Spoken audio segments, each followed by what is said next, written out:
देवताओं से युद्ध करने गए थे और युद्ध करते समय उनके रथ का एक पहिया निकलने जा रहा था, तो उन्होंने पत्नी धर्म का अपना धर्म निभाया कि कहीं अगर रथ का पहिया निकल गया तो मेरे पति जो है विजय प्राप्त नहीं कर पाएंगे।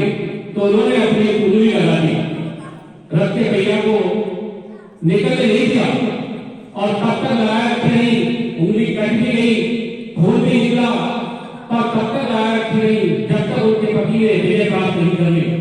जब राजा दशरथ ने देखा कि आपने ये क्या कर दिया, आपकी उंगली कट गई और आपने ऐसा क्यों किया, तो उन्होंने कहा कि अगर ये पहिया निकल जाता तो आप विजय कैसे प्राप्त करते, और मैं जब आपके साथ हूं तो मैं आपकी अर्धांगिनी हूं, मेरा फर्ज है अपने पति की मदद करना, इसलिए मैंने अपनी उंगली को लगा दिया।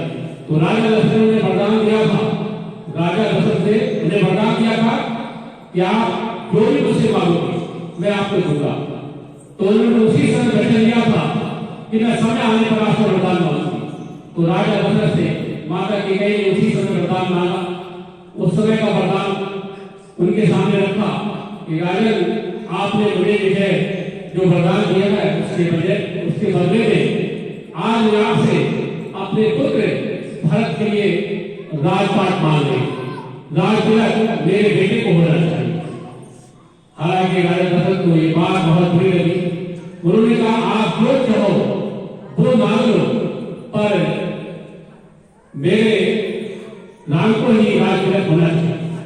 और दूसरे वरदान ने कहा कि राम को जो है 14 वर्ष का वनवास। जब ये बात कही तो राजा दशरथ को लगा कि जमीन जो है पैरों के तले से निकल गई।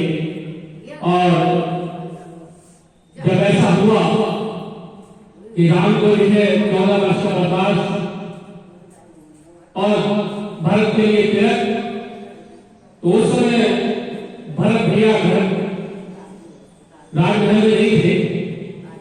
जब वो कहीं से आए, बताने में आता है कि ननिहाल में थे, फिलहाल वो कहीं भी हो उस समय घर नहीं थे।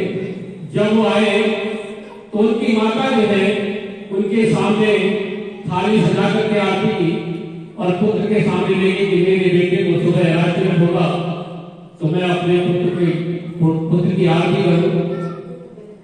तो जब भरत भैया आए और माता थाली लेकर के सामने गई तो पुत्र ने पूछा, भरत भैया ने पूछा कि माता ये क्या है? तो उन्होंने कहा पुत्र तेरा सुबह राजतिलक होगा तो अयोध्या का राजा बनेगा और मैंने राम के लिए 14 वर्ष का वनवास मांग लिया है मेरे पिता से। तो भरत भैया को बहुत बुरा लगा।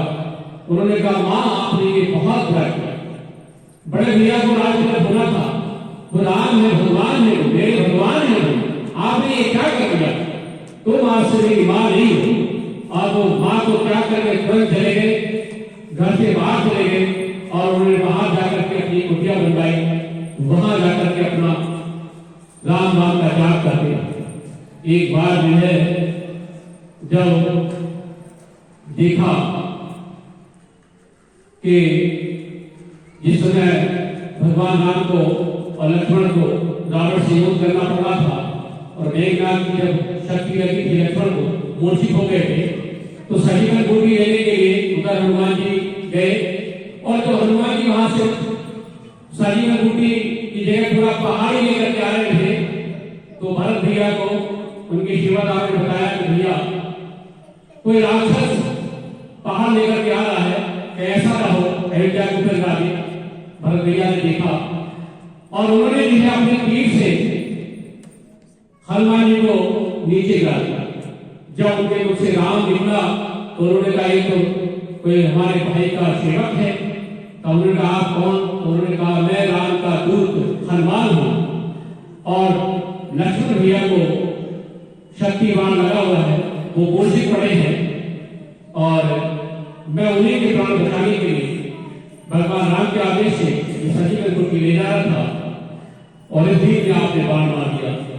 तो भरत भैया ने कहा कि आप जो है मेरे धनुष पर बैठ जाओ और मैं तत्काल ही आपको वहां पहुंचा देता हूं। तो उन्होंने कहा नहीं, सिर्फ आप भैया मुझे आदेश दीजिए, आज्ञा दीजिए मैं खुद ही चला जाऊंगा। तो उस समय जो है भरत भैया ने बड़ा दुख भरे शब्दों में कहा कि हनुमान जी मेरे भैया से ये बात कह देना कि मेरी माता ने आपके लिए 14 वर्ष का वरदान दिया मांगा है, मैं उसके लिए क्षमा चाहता हूं। और भैया मैं राजपाट बिल्कुल ही नहीं लूंगा, मुझे राजपाट राजा नहीं बनना है, मैं तो भैया का सेवक हूं, मैं तो भैया के कर्मों का सेवक हूं। भैया से कह देना भरत भैया ने कहा है कि आप जहां भी हो जैसे भी हो घर वापस आ जाओ और अपना राज आप संभालो, ये हमारी आपसे विनती है। तो छोटा सा शब्द है, सभी भाई बहन गाएंगे जो भरत भैया ने बोला है हनुमान जी को।